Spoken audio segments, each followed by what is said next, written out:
சங்கீதத்தில் ஒரு சில வசனங்களை நாம் வாசிக்க போகிறோம். நாங்கள் வாசிப்போமா? எல்லாம் சேர்ந்து வாசிப்போமா? எல்லாம் சேர்ந்து சங்கீதம் 23 எடுத்துட்டீங்களா? பக்கம் 683. அது சங்கீதம் 23 நாம் எல்லாம் சேர்ந்து வாசிக்க போகிறோம். எல்லாம் சேர்ந்து வாசிப்போமா? கர்த்தர் என் மேய்ப்பராய் இருக்கிறார், நான் தாழ்ச்சியடையேன். அவர் என்னை புல்லுள்ள எண்ணெய்களில் ஏற்றி அமர்ந்த தண்ணீர்களிலே என்னை கொண்டு போய்விடுவார். அவர் என் ஆத்துமாவை தேற்றி தம்முடைய நாமத்தின் நிமித்தம் நீதியின் பாதைகளில் நடத்துகிறார். நான் மரண இருளின் பள்ளத்தாக்கிலே கண்டாலும் பொல்லாப்புக்கு பயப்படேன். தேவனில் நுழைவு கூட இருக்கிறேன். உமது கோலமும் உமது தடியும் என்னை ஏற்றும். என் சத்துருக்கு முன்பாக நீர் எனக்கு பந்தியை ஆயத்தப்படுத்தி என் தலையை எண்ணெயால் அபிஷேகம் பண்ணுகிறேன். என் பாத்திரம் நிரம்பி வருகிறது. என் ஜீவனுள்ள நாளெல்லாம் நன்மையும் கிருபையும் என்னை தொடரும். நான் கர்த்தருடைய வீட்டிலே நீடித்த நாட்களாய் நிலைத்திருப்பேன். 4வது வசனம். நான் மரண இருளின் பள்ளத்தாக்கில் நிலைத்திருந்தாலும் பொல்லாப்புக்கு பயப்படேன். தேவரீர் என்னோடே கூட இருக்கிறீர். உம்முடைய கோலும் தடியும் என்னை தேற்றும். அன்பின் பரலோக பிதாவே, உம்முடைய கோலும் உம்முடைய தடியும் என்னை தேற்றும் என்று தாவீதின் வார்த்தையை முடிக்கத்தாவே, நாளில் இந்த வசனங்களை தியானிக்க கர்த்தாவே, நீர் எங்களுக்கு உதவி செய்வீராக. என்னை மறைத்து நீர் வெளிப்படுவீராக. ஆண்டவரே, தேவையோடு வந்திருக்கிற பிள்ளைகள், ஆவலோடு வந்திருக்கிற பிள்ளைகள், வசனத்தை தேடி வந்திருக்கிற பிள்ளைகளை இந்த வார்த்தை நான் நிரப்புவீராக. இந்த செய்தியை கேட்டுக்கொண்டிருக்கிற ஆண்டவரே, ஃபேஸ்புக் மூலமா யூடியூப் மூலமா கேட்டுக்கொண்டு அருமையான பிள்ளைகளை இயேசுவின் நாமத்தில் ஆசீர்வதிப்பீராக. Thine is your kingdom, Lord. Thine is your mighty power. Thine is your ஆண்டவரே, உம்முடைய நாமத்துக்கு மகிமை செலுத்துகிறோம். எல்லா துதிக்கான மகிமை உமக்கு செலுத்தி ஜெபிக்கிறோம். ஜெபங்களும் பரலோக பிதாவே, ஆமென். உட்காருவோம். அருமையான நம்பிக்கையின் வாசல் கிறிஸ்டியன் அசெம்பிளி தேவ பிள்ளைகளை, இந்த வார்த்தையை சோசியல் மீடியா மூலமாக கேட்டுக்கொண்ட அருமையான தேவச்சனமே, உங்களையாவரையும் அன்பின் வாழ்த்தலால் இயேசுவின் நாமத்தை சொல்லி நான் வாழ்த்துகிறேன். கர்த்தர் தாமே இந்த நாளில் நம்மோடு பேசுகிறார். சங்கீதம் 23:4 ஒரு வசனம்.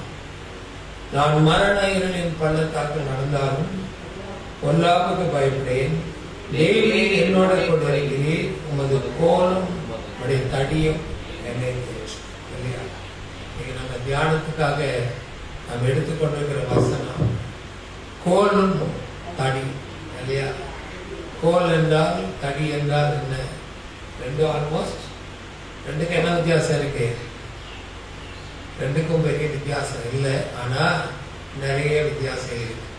இல்லையா? கோல் அப்படின்னா நீளமா இருக்கக்கூடிய ஒரு கோல். தடி அப்படின்னா உருட்டுக்கட்டைன்னு சொல்லுவோம். லோக்கல் லாங்குவேஜ் நினைச்சது உருட்டுக்கட்டை. அந்த இங்கே வச்சுக்கலாம், இடுப்புல முதுகுல சொருகி வச்சுக்குவாங்க இன்னைக்கு ரவுடிகள். இல்லையா? தேவனும் நம்ம எப்படி பாதுகாக்கிறார் அப்படின்னா அவருடைய கோல், அவருடைய தடி. கோல் என்ன செய்தா? ஒரு மேய்ப்பனுடைய கோல். அது நம்மை மேய்க்கக்கூடிய கோல், நம்மை வழிநடத்தக்கூடிய கோல், நமக்கு ஆகாரம் கொடுக்கக்கூடிய கோல். ஆட்டிடையமார் இந்த கோலை வச்சு என்ன செய்வாங்க? மரங்களின் சின்ன கிளைகளை எடுத்து அதை உணவாக ஆடுகளுக்கு கொடுப்பாங்க. இந்த தடி என்பது என்னன்னு பார்க்கும்போது அது எதிரிகளை தாக்கக்கூடிய ஒரு ஆயுதம். இல்லையா? எதிரி வரும்போது அந்த எதிரியை தாக்கக்கூடிய ஒரு ஆயுதம் தான் அந்த தடி என்று சொல்லி நம்ம பார்க்கணும். இப்ப தாவீது அவருடைய வாழ்க்கையில அனுபவங்களை அநேக நேரம் நமக்கு கற்றுக் கொடுக்க நம்ம பார்க்கிறோம். அது ஒரு காரியம் தான் இந்த கோலும் இந்த தடியும் என்று சொல்லி நம்ம பார்க்கணும். இல்லையா? இன்னைக்கு இந்த கோலை பத்தி நம்ம கொஞ்சம் தியானிக்க போகிறோம். சில வசனங்களை நான் உங்களுக்கு காண்பிக்கிறேன். மடமடன் வாசிங்க. அந்த கோல் என்னெல்லாம் செய்துங்கிறத நம்ம இந்த கால வேளையில அமையன் பார்க்க போகிறோம். பாருங்க, சங்கீதம் 125:3. அது 2 பேர் சீக்கிரம் வாசிக்கலாம். இது நிறைய வசனம் இருக்குது. சங்கீதம் 125:3 வசனம். நீதிமான்கள் அநியாயத்திற்கு தங்கள் கைகளை நீட்டாதபடிக்கு ஆகாமியத்தின் கொடுங்கோல். என்ன சொல்றாங்களா? திருப்பி ஒரு நல்லா வாசிக்க நிதானமா. நீதிமான்கள் அநியாயத்திற்கு தங்கள் கைகளை நீட்டாதபடி தங்களை நீட்டாதபடி ஆகாமியத்தின் கொடுங்கோல் ஆகாமியத்தின் கொடுங்கோல் நீதிமான்களுடைய சுதந்திரத்தின் மேல் நிலைத்திராது இல்லையா? ஒரு கோல் என்ன சொல்றாங்க? ஆகாமியத்தின் கொடுங்கோல். என்ன சொல்றாங்க? கொடுங்கோல் மன்னர்கள் இல்லையா? இந்த மன்னர் ஆட்சிகளை பார்க்கிறோம். அந்த மன்னன்கிற ஒரு அடையாளத்துக்கு என்ன செய்யறாங்க? கையில ஒரு கோல் கொடுக்குறாங்க. இந்த கோல் என்ன செய்யறாங்க? பிடித்து கொண்டு ஆட்சி செய்யறோம் நம்ம பார்க்கணும் இல்லையா? சில காரியம் என்னவா இருக்குதா, அது ஒரு கொடுங்கோல் அப்படின்னு சொல்லி நம்ம பார்க்கணும். பிரசங்கி 12:1 வாசித்து பாருங்க. பிரசங்கி 12:1 ரொம்ப வித்தியாசமா இருக்கும். வாலிப பிராயத்திலே உன் சிருஷ்டிகரை நினை, தீங்கு நாட்கள் வராததற்கு முன்னும் எனக்கு பிரியமானவைகள் அல்ல என்று நீ சொல்லும் வருஷங்கள் சேராததற்கு முன்னும் சூரியனும் வெளிச்சமும் சந்திரனும் நட்சத்திரமும் 12:11 ஞானிகளின் வாக்கியங்கள் தாற்றுக்கோள்கள் போலவும். யாருடைய வாக்கியங்கள்? ஞானிகளின் வாக்கியங்கள். நியாயத்தின் வாக்கியங்கள். ஞானிகளின் வாக்கியங்கள் தாற்றுக்கோள்கள் போல இருக்கும். ஒரு கோல் என்ன சொல்றாங்க? தாற்றுக்கோள். நிறைய போனா நிறைய நேரம் ஆகும். ஒரு நாள் நம்ம பிரசங்கிக்கலாம். ரெண்டாவது கோல் என்ன பார்க்கிறோம்? முதல் கோல் என்ன பார்க்கிறோம்? கொடுமையான ஒரு கோல். ரெண்டாவது கோல் என்ன பார்க்கிறோம்? தாற்றுக்கோள்னு சொல்லி ரெண்டாவது பார்க்கிறோம். மூன்றாவது வாசிக்கலாம். ஏசாயா ஆமென்.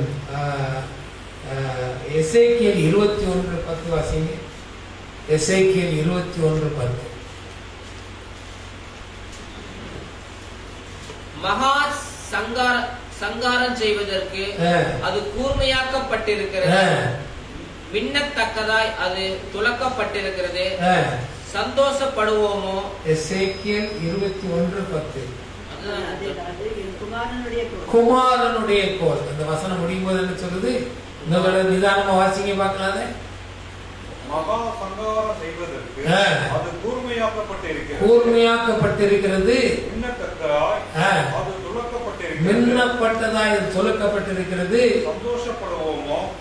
அது என் குமாரனுடைய கோல். அடுத்த கோல் என்ன சொல்றாங்க? மூணாவது கோல் என்ன சொல்றாங்க? குமாரனுடைய கோல். கொடுங்கோல், சாட்சிக்கோல். மூன்றாவது கோல் என்ன பார்க்கிறோம்? குமாரனுடைய கோல். எசேக்கியேல் 21:13 வாசிங்க.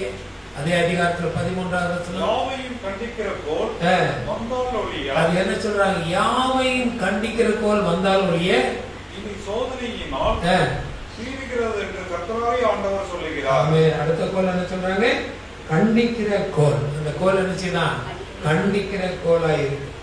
அடுத்து வாசிங்க. எசேக்கியேல் 40:5. எசேக்கியேல் 40:5. சீக்கிரம் எடுத்தவங்க வாசிக்கலாமா? ஆலயத்திற்கு புறம்பே சுற்றிலும் ஒரு மதில் இருந்தது. அந்த புருஷன் கையிலே 6 முழ நீளமான ஒரு அளவுகோல். என்ன இருக்குது? அடுத்த கோல் என்னது? அளவுகோல் இல்ல. அடுத்த கோலுக்கு பேர் அளவுகோல் இல்லையா? ஓசியா 4ஆம் அதிகாரம் 12வது வசனம் வாசித்து பாருங்க. ஓசியா 4:12. ஓசியா 4:12. என் ஜனங்கள் கட்டையின் இடத்தில் ஆலோசனை கேட்கிறார்கள், அவர்களுடைய கோல் அவர்களுக்கு செய்தியை அறிவிக்கும். செய்தியை அடுத்த கோல் என்ன சொல்றாங்க? கட்டையில போய் கேட்கிறாங்களா? ஆண்டவர் சொல்றாரு செய்தியை அறிவிக்கிற ஒரு கோல் என்று சொல்லி ஓசியா 4ஆம் அதிகாரம் 12வது வருஷத்துல சகரியா 11:7 2 கோல் சொல்றாங்க. வாசிங்க. சகரியா 11:7. சகரியா 11:7 2 கோலை சொல்றாங்க. கோலை உண்கிற மந்தையாகிய சிறுமைப்பட்ட உங்களை நான் மேய்ப்பேன். கொலையுங்கிற மந்தையாகிய சிறுமைப்பட்ட உங்களை நான் மேய்ப்பேன். நான் 2 கோல்களை எடுத்து ஒன்றிற்கு அனுகிரகம் என்றும் ஒன்றிற்கு நிக்கிரகம் என்றும் பேரிட்டு பெயரிடுவேன். 2 கோல் இருக்குது. என்ன கோல்? ஒன்னுக்கு அனுகிரகம், இன்னொன்னுக்கு நிக்கிரகம் என்கிற 2 கோல் அங்க சகரியா ஆமென் 11:7 பார்க்க. மத்தேயு 16:19 ஒரு கோல் இருக்கு. வாசிங்க. மத்தேயு 16:19. மத்தேயு 16ஆம் அதிகாரம் பரலோகத்தின் திறவுகோல், பரலோகத்தின் திறவுகோல் என்று சொல்லி அங்க ஒரு கோலை பார்க்கணும். எரேமியா 1ஆம் அதிகாரம் 8ஆம் வசனம் வாசிங்க. எபிரேயர் 1:8, எபிரேயர் 1:8 ஒரு கோலை பத்தி பார்க்கலாம். குமாரனை நோக்கி தேவனே உம்முடைய சிங்காசனத்தின் என்றைக்கும் உள்ளது, உம்முடைய ராஜ்யத்தின் செங்கோல் நீதி உள்ள செங்கோலாய் இருக்குது. அடுத்த போல என்னது? நீதி உள்ள ஒரு செங்கோல் இல்லையா? இந்த செங்கோல் ஒரு பெரிய சப்ஜெக்ட். அதுல எடுத்தா நிறைய செங்கோல்களை நம்ம பார்க்கிறோம் இல்லையா?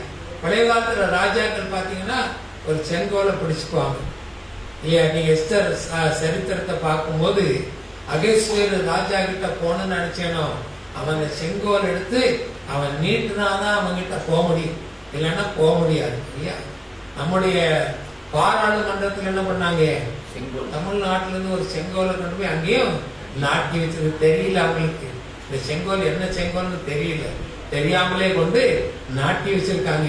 அந்த செங்கோல் என்ன பண்ணும்? அது கொடுங்கோல், காற்றுக்கோல் இல்லையா, குமாரனின் கோல், கண்டிக்கிற கோல், அளவுகோல், செய்தி அறிவிக்கும் கோல், அனுகிரகம் நிகிரகத்தின் கோல், திறவுகோல். அது செங்கோல்னு தெரியாம கொண்டு போய் ஒரு செங்கோல் அங்க நாட்டி வச்சிருக்காங்க. இதனால என்ன செய்யுது? இப்போ செங்கோல் நீதியைத்தான் அங்க விளங்க பண்ணுமே தவிர நீதி இல்லாத எந்த காரியத்தை என்ன செய்யறாங்க? விளங்க பண்ணவே முடியாது. எங்க போனாங்க பிள்ளைகளா? கூப்பிட்டு உள்ள வைமா, அவங்க வேறத்தை கேட்கட்டும், வசனத்தை கேட்கட்டும் பாரு. அல்லேலூயா. நீதியின் செங்கோல் யார் ஆட்சி செய்வான்னா, ராஜாதி ராஜாவாய் இருக்கிற தேவனாகிய கர்த்தர் தான் அந்த நீதியின் செங்கோலால ஒரு ஆட்சி செய்ய முடியும் இல்லையா? ஒரு சிறு பையன் ஒரு கோலால எல்லாவற்றையும் ஆட்சி செய்வான்னு சொல்லி அவன் ஏசாயாவுல நம்ம பார்க்கிறோம் இல்லையா? இப்ப இந்த கோல் தாவீது சொல்றா, ஆண்டவரே உம்முடைய கோலும் உம்முடைய தடியும் என்னை தேற்றும் அப்படின்னா, இத்தனை காரியங்கள் அந்த கோலுக்குள்ள என்ன செய்து அடங்கி இருக்கு. ஒரு சாதாரண ஒரு கோல்ல இதெல்லாம் அடக்க முடியுங்களா? இல்ல. நம்ம என்ன செய்யலாம்? ஒரு நல்ல கோல் எடுக்கலாம், கையில வச்சுக்கலாம், இது வேணா பண்ணலாம். ஆனா அந்த கோலுக்குள்ள இத்தனை காரியங்களை அடக்க முடியுமா என்று சொல்லி பார்க்கும்போது நிச்சயமா அது அடக்க முடியாது. அது ஒரு கோலா தான் இருக்கும். ஆனால் தேவனால் எல்லாம் கூடும் என்பதை என்ன செய்யலாம்? நம்ம அறிந்து கொள்ள வேண்டும். அந்த கோலுக்குள்ள பவர் என்ன என்கிற தேவன் அதை வெளிப்படுத்தி கொடுத்தார் என்பதை நம்ம அறிந்து கொள்ளும் போது தாவீது அறிந்தது பார். புத்தி இல்லாம சொல்றானா ஒரு கோலு தனி என்னை தேற்றும் அப்படின்னு சொல்லி புத்தி இல்லாம சொல்றானா அப்படின்னு சொல்லி பார்ப்பதல்ல, அதனுடைய ஞானவான்களின் கிரியேட் அதுக்குள்ள இருக்கிறதுனால தேவன் என்ன செய்றார்? அந்த கோலை உயிருள்ள ஒரு கோலாக அவர் மாற்றி கொடுக்கிறார். அல்லேலூயா. இன்னைக்கு இந்த ஒரு வசனத்தை நம்ம பார்க்கிறோம் இல்லையா? ஆமென். நீங்க வாசிக்கலாம் யாத்திரையாகமத்துல. ஆமென். ஒரு வசனத்தை நீங்க வாசிக்கலாமே, எடுத்துக்கொள்ளுங்க. யாத்திரையாகமம் 3ஆம் அதிகாரம் 12ஆம் வசனத்தை வாசித்து பாருங்க. அதற்கு அவர், நான் உன்னோடே இருப்பேன், நீ ஜனத்தை எகிப்திலிருந்து அழைத்து வந்த பின் நீங்கள் இந்த மலையில் தேவனுக்கு ஆராதனை செய்வீர்கள். 4ஆம் அதிகாரம் 2ஆவது வசனம் வாசிங்க. கர்த்தர் அவனை நோக்கி உன் கையில் இருக்கிற கையில் இருப்பது என்ன என்றார்? ஒரு கோல் என்றார். அல்லேலூயா. அல்லேலூயா சொல்லவே மாட்டேன். அல்லேலூயா. உன் கையில் இருப்பது என்ன? ஒரு கோல். என்ன கோல் வச்சிருக்கீங்க? கொடுங்கோல் வச்சிருக்கீங்களா? செய்தி அழைக்கிற கோல் வச்சிருக்கீங்களா? அளவு கோல் வச்சிருக்கீங்களா? இல்ல ஒருத்தர் பார்க்கலாம் இல்ல, அவர் இன்ஜினியரா இருந்தா என்ன வச்சிருப்பாரு? அவர் அளவு கோல் வச்சிருப்பாருன்னு அவர் அளக்கணும் இல்ல. ஒரு ரவுடியா இருந்தா அவன் என்ன பண்ணுவான்? ஒரு கொடுங்கோல் வச்சிருப்பான், எல்லாரும் அடிக்கிறதுக்கு ஒரு கோல் வச்சிருப்பான். ஒரு நல்ல மனுஷனா என்ன செய்வான்? இல்ல, நம்ம பிஷப் மாதிரிலாம் பார்த்துருக்கீங்களா? நல்ல ஆளுங்க தானே எல்லாரும். ஏன்னா அவங்க கையில என்ன கொடுத்துருக்காங்க? ஒரு செங்கோலை கொடுத்துருக்காங்க. இருக்கு நீதியை செய்ய வேண்டும், நீதியை நிலைநாட்ட வேண்டும் என்று சொல்லு. எனக்கு ரொம்ப பயம். எனக்கு அங்கி கொடுத்துருக்காங்க, நானும் ரெவரண்ட் பட்டம் வாங்கியிருக்கேன். அந்த அங்கியை போடுவதற்கு எனக்கு ரொம்ப பயம். அல்லேலூயா. அந்த அங்கியை போடுவதற்கே எனக்கு பயம். அப்படின்னா அது பரிசுத்தமானது, அது தூய்மையானது. அதை தரித்து கொண்டவர்கள் எவ்வளவு தூய்மையாய் இருக்க வேண்டும் என்பது தேவன் விரும்புகிற ஒரு கட்டளை இல்லையா? அப்படின்னா இந்த செங்கோலை பிடித்து கொண்டிருக்கிறவங்க எவ்வளவு பயபக்தியா அந்த கோலை பிடிக்கணும், எவ்வளவு பயபக்தியா அதை கையாளணும். அது கொடுங்கோலா மாறிடக்கூடாது, அது நிக்கிரகத்தின் கோலாக அது மாறிடக்கூடாது. அது என்ன செய்யணும்? சமாதானத்தின் கோலா, அது ஆட்சி செய்யக்கூடிய நீதியின் கோலாக இருக்க வேண்டும் என்பதுதான் தேவனுடைய விருப்பமாக இருக்கு இல்லையா? கொஞ்சம் மோசையை பாருங்க, 40 ஆண்டுகள். ஒரு மனுஷனுடைய பூரண வயது எவ்வளவு? ஒரு மனுஷனுடைய பூரண வயது எவ்வளவு? 120 வருஷங்கள் இல்லையா? ஒரு மனுஷன் 120 வருஷம் வாழலாம், அது தேவனுடைய சித்தம். யாருக்கு அதை கொடுக்கிறான்னு பாத்தீங்கன்னா மோசேக்கு அதை கொடுக்கிறார். 40 ஆண்டுகள் மோசேவுடைய சிறு வயதுல அரண்மனைக்குள்ளாக இருந்து அவனை பயிற்றுவிக்கிற 40 ஆண்டுகள். இந்த 40 ஆண்டு முடிஞ்சவன எங்க செய்யறாரு? வனாந்திரத்துக்குள்ள அனுப்புகிறார். ஆடுகளை மாடுகளை மேய்க்க எந்த ஒரு வேலையில் காலையில் எழுந்திரிச்சான சாப்பிட வேண்டியது, ஆடு மாடு கிட்ட அந்த கோலை பிடிச்சிட்டு ஆடு மாடை வைக்கிற அந்த வேலை தான் தவிர வேற எந்த வேலையும். 40 ஆண்டுகள் அரண்மனையின் வாழ்க்கை. அரண்மனை காரியங்களை பார்க்கணும், விசாரிக்கணும், காரியங்களை செயல்படணும், நாட்டு மக்களுக்கு நன்மை செய்யணும். இப்படிப்பட்ட 40 ஆண்டுகள். அடுத்த 40 ஆண்டுகள் வேலை வெட்டி இல்லாம சும்மா சாப்பிட்டுட்டு ஆடு மாடு மேய்க்கிற நாட்கள் இல்லையா? அந்த நாட்கள் முடியும் போது ஆண்டவர் மோசே நினைச்சாரு, ஒரு முட்செடிக்கு முன்னாக அவர் அழைக்கிறார். அழைத்துக்கிட்டு ஆண்டவர் சொல்றாரு, உன் கையில இருக்கிறது என்னன்னு கேட்கிறார். கையில இருக்கிறது என்ன? இன்னைக்கு நம்ம கையில என்ன இருக்கு? நம்ம கையில எதை வைச்சிருக்கிறோம்? நம்ம கை எதை நாடுகிறது? நம் கை எதை விரும்புகிறது? அதனுடைய விருப்பத்தின் காரணம் என்ன? அந்த விருப்பத்தின் செயல்பாடு என்பதைத்தான் தேவன் இன்றைக்கு நமக்கு சொல்லிக் கொடுக்க விரும்புகிறார். அல்லேலூயா. ஆண்டவர் கேட்கிறார், மோசே இங்க வா. உடனே பாருங்க, அவன் கிட்ட வரான், முச்செடி பற்றி எரிகிறத பாக்குறான். வரும்போது ஆண்டவர் கிட்ட வருவதை பார்த்து, மோசே இது பரிசுத்தமான இடம், உன் பாதரட்சியை கழட்டி போடு அப்படின்னா உங்ககிட்ட இருக்கிறத கொடுத்துருங்கிறார். உங்ககிட்ட இருக்கிறத கொடுத்துருங்கிறார். என்னத்தை கொடுத்து சொல்றாரு? உன் பெருமையை கொடுத்துரு, உனக்கு வேண்டாத காரியங்களை கொடுத்துரு, பகையை கொடுத்துரு, எல்லாவற்றையும் நீ என்ன செய்து இந்த இடத்துல நீ விட்டு விட வேண்டும் என்று சொல்லி ஆண்டவர் நினைச்சாரு. அந்த பாதரட்சியை கழற்றி போடு. ஏன்னா அந்த பாதரட்சிக்கு நிறைய காரியம் இருக்கு. பாதரட்சின்னா என்ன சொல்றாரு? எபேசியர்ல நீங்க படிக்கிறீங்க, என்ன சொல்றாரு? ஆயத்தம் என்னும் பாதரட்சின்னு சொல்லி அங்க பார்க்கணும் இல்லையா? ரூத்துல நீங்க பாத்தீங்கன்னா நினைச்சாங்க, போவாஸ் ரூத்தை பெற்றுக்கொள்ளும்படியாக இன்னொரு சுதந்திரவாளி என்ன செய்யணும்? அவனுடைய பாதரட்சியை கழற்றி கொடுக்க வேண்டும் என்று சொல்லி நம்ம பார்க்கணும். இப்ப நம்ம இன்னைக்கு தேவனாகிய கர்த்தருடைய சுதந்திரத்தை, அவருடைய பங்கு விதத்தை, அவருடைய செங்கோலின் ஆட்சி நமக்கு வேண்டுமாயிருந்தால் நம்மை இந்த பாதரட்சியாக எண்ணி நம்மை கழட்டி விடணும். முதலாக அல்லேலூயா. நம்மை முற்றுமா கழட்டி விடணும், முற்றுமாய் தேவ சமூகத்துல நம்மை அர்ப்பணித்து விடணும். அதுதான் அதனுடைய அர்த்தம். மோசேயை ஆண்டவர் கூப்பிடுகிறார், மோசே இங்க வா, அவனு கிட்ட வர, உன் பாதரட்சியை முதல் கழட்டி போடு. உன் பங்கு சுதந்திரம், இந்நாள் வரைக்கும் வாழ்ந்த ஒரு வாழ்க்கை, இந்நாள் வரைக்கும் உனக்கு இருந்த சுதந்திரம், இந்நாள் வரைக்கும் நீ கொண்டிருந்த காரியங்கள் எல்லாவற்றையும் நீ இப்பொழுது நினைச்சு கழற்றி விடு. நீங்க அந்த அதிகாரத்தை வாசித்து பாத்தீங்கன்னா, மோசே படைபடி பாதரட்சியை போட்டுக்கொண்டானா இல்லையா? வாசிக்கீங்களா? மோசே இந்த காரியங்கள் எல்லாம் முடிந்த பின்பு, ஆபிரகாம் காரியங்களை பார்ப்போம். ஆண்டவர் சொல்ற 24 அதிகாரங்கள் போய் இந்த காரியங்கள் முடிந்த பின்பு மோசே ஆண்டவர் சோதித்தார் சொல்வார். ஆண்டவர் தேவனாகிய கர்த்தர் மோசேயோடு பேசின பின்பு மோசே தன்னுடைய பாதரட்சிகளை திரும்ப தொடுத்து கொண்டானா? பைபிள் எங்கேயா இருக்கா? எங்கேயா இருக்கா? நீங்க வாசிச்சிருக்கீங்களா? இருக்கா? எங்கேயா பார்த்திருக்கீங்களா? அப்படின்னா ஆண்டவராகிய தேவனை நம்முடைய சொந்த ரட்சகராக மனப்பூர்வமாய் ஏற்றுக்கொண்ட பின்பு நம்முடைய சுயம், நம்முடைய சொந்தம், நம்முடைய பாதை என்று சொல்வதற்கு ஏதுவும் இல்லாதபடி எல்லாவற்றையும் தேவனுடைய கருத்துல கொடுத்து விட வேண்டும். இந்த முட்செடிக்கு முன்பாக எல்லாவற்றையும் மோசே என்ன செய்தான்? அர்ப்பணித்து விட்டான். அல்லேலூயா. 40 ஆண்டுகள் மாட மேய்ச்சான், ஆட மேய்ச்சான், 40 ஆண்டுகள் அரண்மனைக்குள்ள வாழ்ந்தான். எல்லாவற்றையும் ஆண்டவர் செய்தார். உன் பாதரட்சியை கழட்டி விட்டு இன்றையோட நீ ஒரு புது மனிதன், இன்றையோடு நீ ஒரு புது சிருஷ்டி, இன்றைக்கு நான் உன்னை புதிதாக சிருஷ்டிக்கிறேன். இன்னும் 40 ஆண்டுகள் உன்னுடைய ஆயுசு நாட்களிலே நீ ஒரு புது சிருஷ்டியான ஒரு வாழ்க்கையை நீ செய்ய போகிற. எத்தனை பேருக்கு சந்தோஷமா இருக்கு? கைகளை வச்சு ஆமென் சொல்லலாமா? இல்லையா? இப்போ இவ்வளவு நாள் நடந்த ஒரு வாழ்க்கை இருக்கலாம். ஒருவேளை உலகத்துக்கு, சொந்தத்துக்கு, பந்தத்துக்கு, இல்லையா, வேண்டாத காரியங்களுக்கு நம்முடைய காலங்களை நாம் செலவு பண்ணி இருக்கலாம். ஆனால் கடைசி காலங்களிலே, கடைசி நேரத்துல வந்திருக்கிற நாம், இல்லையா, ஆமாவா இல்லையா? உணர்றீங்களா இல்லையா? இனி நீங்க வாழ வர்றதுக்கு டைம் இருக்கா இல்லையா?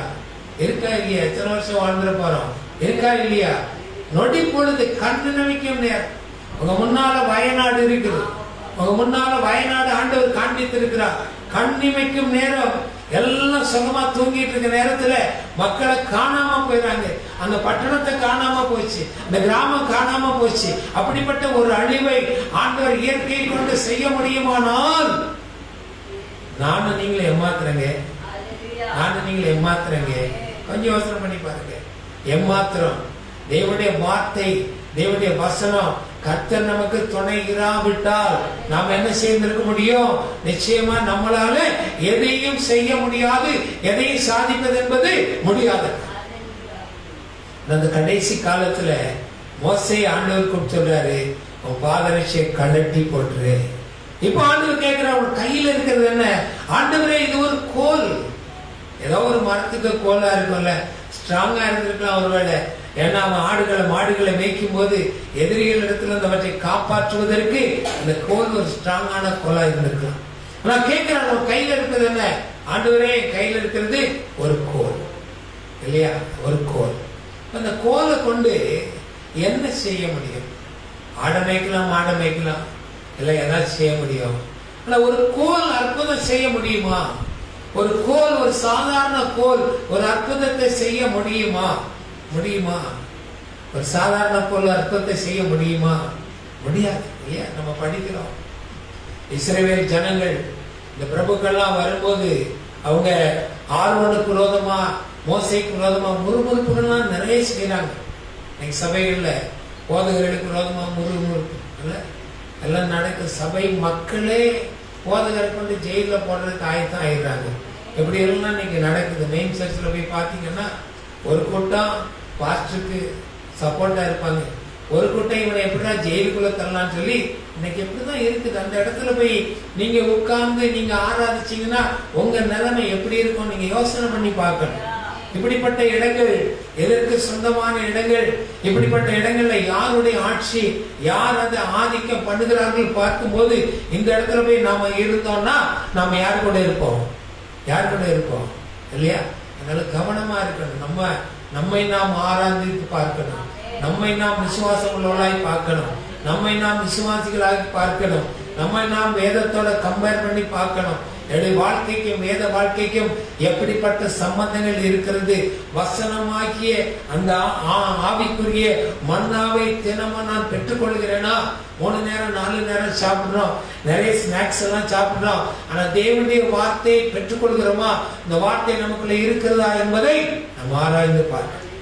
இந்த கோலை ஆண்டவர் சொல்றாரு, உன் கையில் இருக்கிற கோல் தானே, இந்த கோலை கொண்டு நான் அற்புதம் செய்ய போகிறேன், இந்த கோலை கொண்டு என் ஜனங்களை மீட்க போகிறேன். அதிகாரம் முழுவதும் நீங்க படிச்சு பாத்தீங்கன்னா ஒரு அருமையான வசனங்கள் அங்க தெரியும், இல்லையா? பாண்டு சொன்ன கோலை கீழே போடுங்கிறது. இந்த கீழே போட்டவன் அது என்னவாகுது? அது ஒரு சர்ப்பமாய் மாறுது. இல்ல, ஒரு வசனம் வாசிக்கிறேன், ஒரு நல்ல வசனத்தை நான் படிச்சேன். ஏசாயா 14:29 வாசிங்க. நிறுத்தி நிதானம். ஏசாயா 14:29. பெலிஸ்தியாவே, உன்னை அடித்த கோல் முறிந்ததென்று அக்களிப்பாயிராதே. உன்னை அடித்த கோல் முறிந்ததென்று அக்களிப்பாயிராதே. பாம்பின் வேரிலிருந்து கட்டுவிரியன் தோன்றும், அதன் கனி பறிக்கிற அக்கினி சர்ப்பமாயிருக்கும். அது பட்சிக்கிற பறக்கிற அக்கினி அக்கினி சர்ப்பமாய் அது இருக்கும். என்ன சொல்றாங்க? இன்னொரு தடவை நிதானம் வாசிங்க. முழு பெலிஸ்தியாவே, முழு பெலிஸ்தியாவே, உன்னை அடித்த கோல் முறிந்ததென்று அக்களிப்பாயிராதே. பாம்பின் வேரிலிருந்து கட்டுவிரியன் தோன்றும். அதன் கனி பறக்கிற அக்கினி சர்ப்பமாய். ஆண்டவர் சொல்றாரு, கோலை கீழே போடு. அந்த கோல் என்னவா மாறிடுச்சு? சொல்லுங்க. கோல் என்னவாச்சு? சர்ப்பமாய் மாறிட்டு. ஏன் ஆண்டவர் ஒரு சர்ப்பத்தை கொண்டாங்க நிப்பாட்டுறாரு? வேற ஏதாவது ஒண்ணு நிப்பாட்டிருக்கலாமே, ஒரு சிங்கத்தை நிப்பாட்டி இருக்காம, இல்ல ஏதாவது ஒரு காரியத்தை செஞ்சிருக்கலாமே. ஆனால் ஏன் ஒரு சர்ப்பத்தை கொண்டு நிப்பாட்டுகிறார்? இல்ல, நமக்கு ஒரு தமிழ்ல ஒரு நல்ல பழமொழி சொல்லுவாங்க. என்ன சொல்லுவாங்க? முல்லை முள்ளால் தான் குத்தணும். முள்ளை வச்சுதான் குத்தணும். முல்லை இரும்பு கம்பியெல்லாம் வச்சு குத்தினா சரியாகாது. அந்த முள்ளால குத்தினாதான் அது வருமா. ஆண்டவருக்கு தெரியும் இந்த சர்ப்பம் யாருக்கு அடையாளமா இருக்கிறது? பொல்லாத சாத்தானாகிய சத்துருவுக்கு அடையாளப்படுத்திருக்கிற இந்த சர்ப்பம். இந்த சர்ப்பத்தை கொண்டே என்ன செய்யணும்? மந்திரவாதிகளின் சர்ப்பங்களை விழுங்க வைக்கணும். அல்லேலூயா. புரியுதா உங்களுக்கு?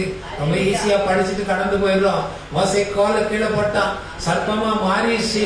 மந்திரவாதிகள் வந்து கோலை போட்டாங்க, சர்ப்பமாய் மாறிடுச்சு. அந்த எல்லா மந்திரவாதிகளின் கோலை யார் சாப்பிட்டுச்சு? யார் படிச்சு? இப்போ மந்திரவாதிகளின் தந்திரவாதிகளின் சக்தியை முழுவதும் இழுத்து எங்க கொண்டு போயிடுச்சு? இந்த கோலுக்குள்ள கொண்டு வச்சு. அல்லேலூயா. அல்லேலூயா சொல்ல மாட்டீங்க. அர்த்தத்தை புரிஞ்சுக்கிட்டீங்கன்னா எவ்வளவு உண்மையான சத்தியம் அது. அல்லேலூயா. மந்திரவாதி தந்திரவாதிகளுடைய எல்லா மந்திர தந்திரங்களையும் இந்த கோல் இதுக்குள்ள அடக்கிடுச்சு. அல்லேலூயா. அல்லேலூயா. பல் பிடுங்கப்பட்ட பாம்பு என்ன செய்யும்? தாடை கட்டப்பட்ட பாம்பு என்ன செய்யும்? கடிச்சாலும் அதுல ஒண்ணும் விசாரிக்காது. பாம்பாட்டிகள் வச்சிருக்கான 10-20 பாம்பு வச்சு மந்திரம் காட்டுறான், இல்ல கடிக்க விடுறான் கையில. என்ன இருக்காது? இல்ல விஷம் இல்ல, பல் பிடுங்கப்பட்ட பாம்பு, தாடை கட்டப்பட்ட சர்ப்பம். அல்லேலூயா.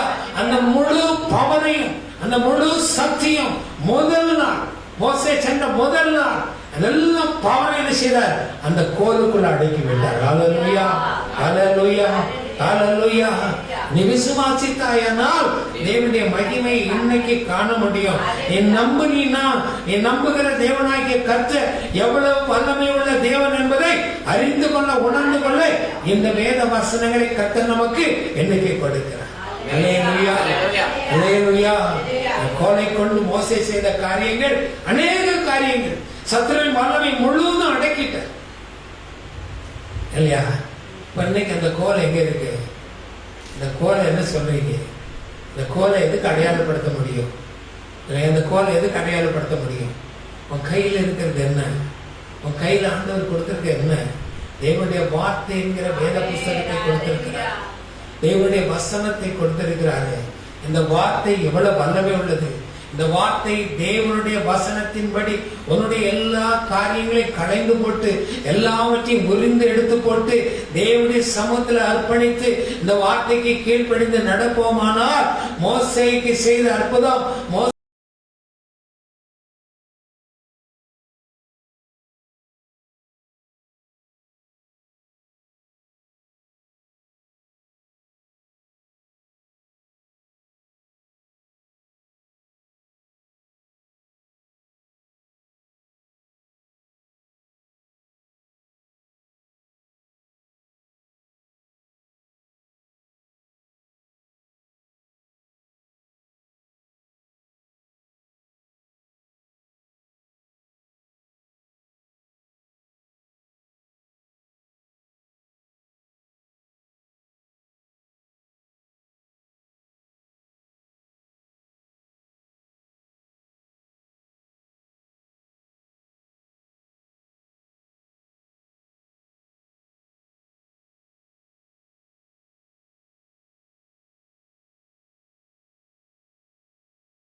இந்த உலகத்தின் மாயை நோக்கி பறந்து செல்கிற கூட்டம். அல்லேலூயா. இந்த கூட்டத்துக்குள்ள நம்ம இருக்கக்கூடாதுங்க. இந்த கூட்டத்தில் நம்ம இருக்கக்கூடாது. உலகத்தில் உள்ள அன்பு கூறாதீர்கள். அவைகளெல்லாம் மாயை, அவையெல்லாம் அழிந்து போகும். ஆனால் தேவனுடைய வார்த்தைய வசனமா ஒரு நாளும் சத்துரு வந்து கேட்கிறான் இயேசு கிட்ட, நீ பசியா இருக்கிறல்ல, நான் உனக்கு ஆகாரம் தரட்டுமா? இல்ல உன்னால கூட முடியுமே, இந்த கற்களை நீ அப்பமாக்க முடியுமே, இந்த கற்களை அப்பமாக்கி உன்னால உண்ண முடியுமே, செய் என்று சொல்லி என்ன செய்யறான்? சத்துரு தூண்டி விடுகிறான். ஆண்டவர் யாரு? அவர் சர்வத்தையும் படைத்த சர்வ வல்லமையுள்ள தேவன். அவர் சொல்கிறார், மனுஷன் அப்பத்தினால் மாத்திரமல்ல, தேவனுடைய வாயிலிருந்து புறப்படுகிற ஒவ்வொரு வார்த்தையிலும் அவன் பிழைப்பான். அல்லேலூயா. இன்னைக்கு நமக்கு என்ன தேவை? அதிகாலையில் எழுப்பி ஆமென் தேவனுடைய சமூகத்துல அவருடைய வார்த்தையின் அப்பத்தை பெற்றுக்கொண்டு இருப்போமானால் தேவன் நம்மை பாதுகாக்க, நம்மை சூழ அவருடைய தேவத்துள்ள அனுப்ப, நம்மோடு அவர் இருந்து நம்மை வழிநடத்த அவர் எவ்வளவு போதுமானவராய், அவர் எவ்வளவு மகிழ்வான தேவனாய் நமக்கு இருப்பார். அல்லேலூயா, அல்லேலூயா. மறந்து போனீங்கன்னா இதை மறக்கடிக்கிற சத்துரு தான். இல்லை, இதை நம்ம செய்ய விடாதபடி நம்மை தடை செய்கிற சத்துரு நம்முடைய ஆசீர்வாதங்களை கெடுப்பான், நம்முடைய நல்ல காலங்களை கெடுப்பான், நம்முடைய நல்ல சுதந்திரத்தை அவன் பங்கு போட்டு. அல்லேலூயா. மறக்க கூடாது. அல்லேலூயா. அந்த கோலுக்கு தேவன் அடையாளப்படுத்துற காரியம் என்ன தெரியுமா? தேவனுடைய வார்த்தை. அல்லேலூயா. தேவனுடைய வசனம். அல்லேலூயா. தாவீதுக்கு தெரியும், எல்லாம் இந்த கோலும் தடி ஒண்ணு செய்ய முடியாது. ஆனால் தேவனுடைய வாயிலிருந்து புறப்படுகிற ஒவ்வொரு வார்த்தையினால நான் பிழைப்பேன். நீதிமானாய் இருக்கிற நான் அவருடைய வார்த்தையினால நான் பிழைப்பேன். எனக்கு பிழைப்பு உண்டாகும். எனக்கு அதன் மூலமான ஆசீர்வாதங்களை தேவன் கொடுப்பான். அல்லேலூயா. எத்தனை பேர் விசுவாசிக்கிறீங்க? இந்த வசனம் என்ன செய்து நம்மளை தேற்றுகிறது. இந்த வசனம் என்ன செய்து சத்துருடைய எல்லா கிரியைகளையும் அந்த வசனம் அடக்கி கொள்ளுகிறது, தனக்குள் அடக்கி கொள்ளுகிறது. இந்த வசனம் அற்புதம் செய்கிறது, இந்த வசனம் ஆச்சரியம் செய்கிறது, இந்த வசனம் விடுதலை செய்கிறது, இந்த வசனம் நன்மையானதை கொடுக்கிறது, இந்த வசனம் சத்துருவுக்கு கேடானதை கொடுக்கிறது, இந்த வசனம் சத்துருவை முறியடிக்கிறது. அல்லேலூயா, அல்லேலூயா. ஆட்டுக்குட்டியாவுடைய ரத்தத்தினாலும் சாட்சியின் வசனத்தினாலும் சாத்தானை ஜெயித்தாங்களா? யார் ஜெயித்தாங்க? தேவ பிள்ளைகள் ஜெயித்தாங்க. எப்படி ஜெயித்தாங்க? தேவனுடைய வார்த்தை, தேவனுடைய வசனத்தை பிடித்துக் கொண்டதுனால, அந்த வசனத்தை உட்கொண்டதுனால, அந்த வசனம் தங்களுக்குள்ள கிரியை செய்யக்கூடிய தன்மையை உண்டாக்குறபடிதான். அல்லேலூயா, அல்லேலூயா. ஒரு வசனம் படிக்கும் போது இந்த வசனத்தை அப்படியே சாப்பிடுங்க, அப்படியே உட்கொள்ளுங்க. ஒரு வசனம், ஒரே ஒரு வசனம் போதும். இந்த வசனத்தை அப்படியே நீங்க உட்கொள்வீர்களானால் அந்த வசனம் சத்துருவினுடைய சகல அதிகாரங்களையும் அந்த வசனம் உள்ளடக்கி இருக்கிற வசனம், அதன் மேல் அதிகாரத்தை கொண்ட வசனம். அந்த வசனம் வல்லமை உள்ளது. அந்த வசனம் இருவரும் கருக்குள்ள பட்டயம் போடுது. அந்த வசனத்தினால் நமக்கு பிழைப்புண்டு, அந்த வசனத்தினால் நமக்கு நன்மை உண்டு. அந்த வசனம் நம்முடைய சத்துருவை முறியடிக்கக்கூடிய வல்லமை உள்ளது. அல்லேலூயா, அல்லேலூயா. ஆண்டவர் சொல்றாரு இல்லையா, இன்னொரு நல்ல வசனங்களோட நீங்க வாசிங்கள. அதே 4:17 வசனம் வாசிங்க. யாத்திரையா 4:17. இந்த கோலையும் உன் கையிலே பிடித்துக் கொண்டு போ, இதனால் நீ அடையாளங்களை செய்வாய் என்றார். ஆமென், அல்லேலூயா. நல்லா கவனிங்க. இரண்டாவது ஒரு சத்தியம் நான் உங்களுக்கு சொல்லித்தாங்க. ஆண்டவர் சொல்றாரு, இந்த கோலை எடுத்துட்டு போன்னு சொல்றாரா? என்ன சொல்றாரு? நம்ம என்ன சொல்லுவோம்? இதையும் எடுத்துட்டு போங்க. இல்ல, வீட்டுக்கு வந்தா பழம் ஏதாவது இருக்கிற பொருட்கள் இருந்தா இல்ல ஆசையா திங்கிறவங்க என்ன சொல்லுவோம்? இதையும் கொண்டு போங்க, இதையும் எடுத்துட்டு போங்க, இதையும் கொண்டு போங்கன்னு நம்ம சொல்லுவோம் இல்லையா? அப்ப பிரயாணப்பட்டு போகும்போது இதையும் நம்ம கொண்டு போவோம் சொல்லி நம்ம கொண்டு போவோம், நம்ம கூட கொண்டு போறதா இருக்கும். ஆனா தேவன் என்ன சொல்றாரு? நீ கொண்டு போகிறதா இருக்கக்கூடாது, நீ பிடித்து கொண்டவனாய் இருக்க வேண்டும். ஹல்லேலூயா.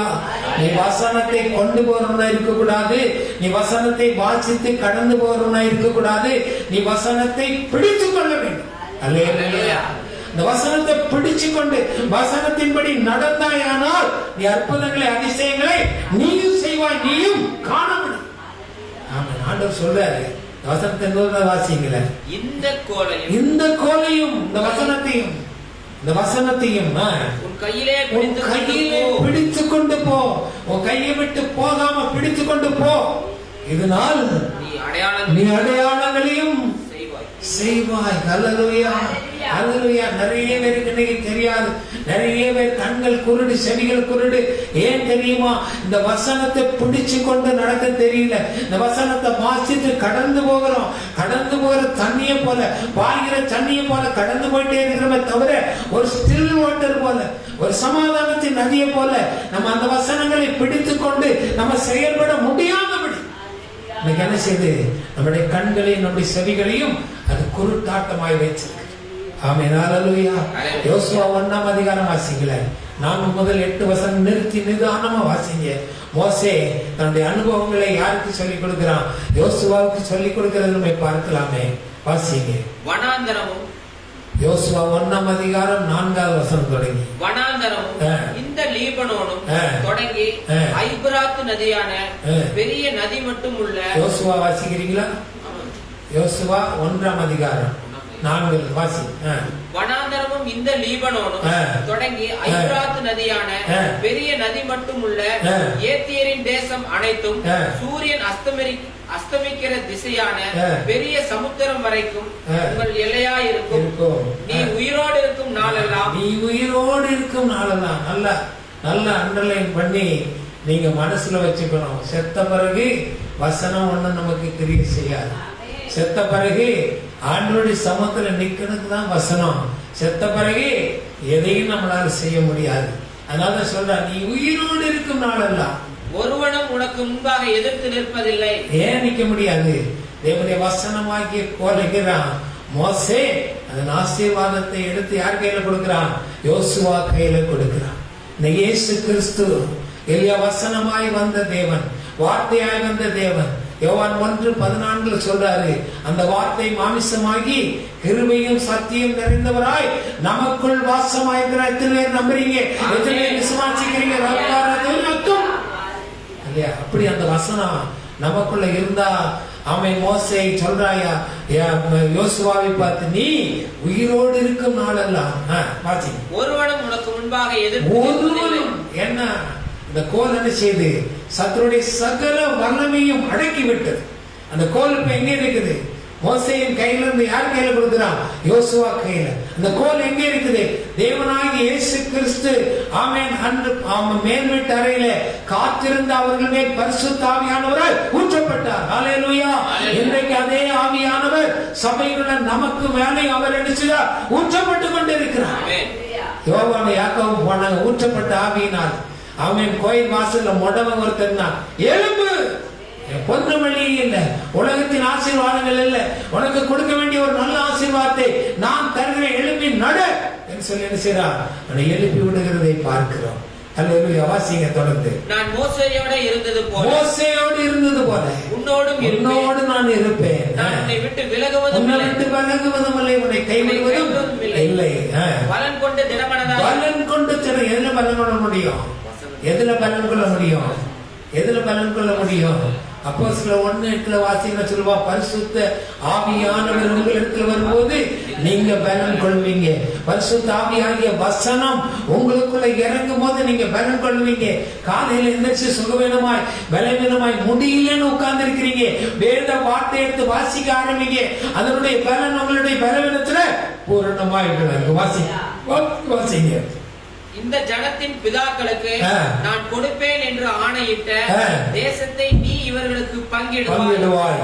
தாசனாகிய மோசே உனக்கு கற்பித்த நியாய பிரமாணத்தின் படியெல்லாம். நல்ல கவனிங்க. நியாய பிரமாணத்தை என்ன நியாய பிரமாணம் பண்ணி கொடுத்தான்?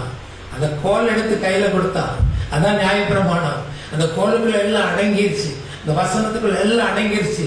தேவனுடைய வார்த்தை வல்லமை உள்ளது, அதுக்குள்ள எல்லாமே அடங்கி இருக்கிற அந்த கோலை எடுத்து கையில கொடுத்து இப்ப சொல்றான், நீ நியாய பிரமாணத்தின் புஸ்தகத்தில் உள்ள வாசிங்க, நீ நியாய பிரமாணத்தின் படி எல்லாம் செய்ய கவனமாய் இருக்க மாத்திரம் மிகவும் பலன் கொண்டு திடமனதாய் இரு. அடுத்த வசனம் ரொம்ப இம்பார்ட்டன்ட், வாசிங்க.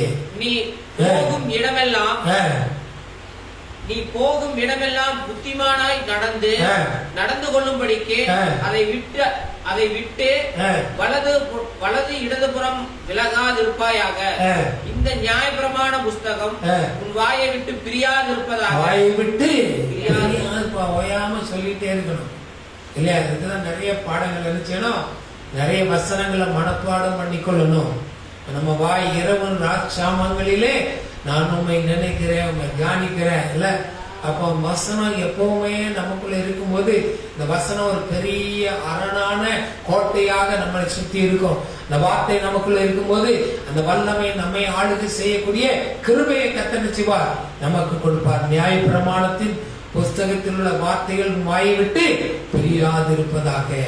யோசுவாவுக்கு ஆண்டவர் கொடுத்த ஒரு வசனத்தை நம்ம பார்க்கணும் இல்லையா? இன்னைக்கு தேவன் நமக்கு எவ்வளவு கிருபையாய் இந்த வசனங்களை கொடுக்கிறார் இல்ல. ஒரு வேத புஸ்தகத்தை நம்ம கொடுத்திருக்காரு. இந்த வசனம் சத்துருடைய சகல கிரியையும் அடக்கிடுச்சு. இந்த வசனம் வல்லமை உள்ளதா இருக்குது. இந்த வசனத்து மூலமா நான் ஜெயிக்க முடியுமே, இந்த வசனத்து மூலமா நான் ஆசீர்வதிக்க முடியுமே, இந்த வசனம் என் வியாதியை குணமாக்க முடியுமே, வார்த்தையை அனுப்பி குணமாக்குறேன்னு சொன்னீரே, இந்த வார்த்தையை அனுப்பி அந்த வசனத்து மூலமா நான் சுகமாக முடியுமே. இல்ல அந்த நம்பிக்கை எனக்குள்ள கொடுங்க ஆண்டவரே, அந்த விசுவாசத்தை எனக்குள்ள கொடுங்க ஆண்டவரே. மோசே நிறைய ஆர்கியூ பண்றான், ஆனா கடைசியில் என்ன செய்யறான்? அந்த கோலை பிடித்து கொண்டு அவன் எகிப்துக்குள்ள போறான். எகிப்துல ஜனங்களை மீட்டு கொண்டான்னு சொல்லி நம்ம பார்க்கிறோம். அல்லேலூயா. நீங்க அந்த வசனத்தை நீங்க பிடிச்சிட்டீங்கன்னா உங்க வாழ்க்கையில ஜெயத்தை பெற்றுக்கொள்வதற்கு, உங்களை தடை செய்கிற எல்லா சத்துருடைய காரியம் முறியடிப்பதற்கு, உங்க ஆசீர்வாதங்களை தடை செய்கிற பொல்லாத கிரியை அழிப்பதற்கு, உங்களுக்கு விரோதமாய் உருவாக்கப்படுகிற ஆயுதங்களை அழிந்து போவதற்கு இந்த வசனம் மாத்திரம் போதும், இந்த வார்த்தை மாத்திரம் போதும். ஹல்லேலூயா. மோசேயை பார்த்து கேட்டவன் கையில் இருப்பது என்ன? இன்னைக்கு ஆண்டவர் நம்மை பார்த்து கேட்கிறார், உன் கையில் இருப்பது என்ன? உன் கையில் இருப்பது என்ன? உன் கையில் இருப்பது என்ன? அருமையான ஒரு வேத புஸ்தகத்தை தேவனுடைய வார்த்தை முழுவதும் கொடுத்திருக்கிறேன். இந்த வார்த்தையை கவனமாய் படிச்சினா, இந்த வார்த்தைக்கு இருக்கிற வல்லமையை நீ ஏற்றுக்கொண்டினா, இந்த வார்த்தையின் மீது நடக்க ஆரம்பிப்பாயனா சத்துருவை உனக்கு மித்ருவாக மாற்றி கொடுப்பார். செங்கடலை பிளக்கக்கூடிய அதிகாரத்தை கொடுப்பார். எரிகோ கோட்டையை தகர்ந்து விடும்படியான சக்தியை கொடுப்பார். அல்லேலூயா, அல்லேலூயா, அல்லேலூயா. இது வேணுமா உங்களுக்கு? இது வேணுமா உங்களுக்கு? நிர்விச்சாரத்தை விட்டுனுங்க தயவு செய்து நான் சொல்றேன் இல்லையா?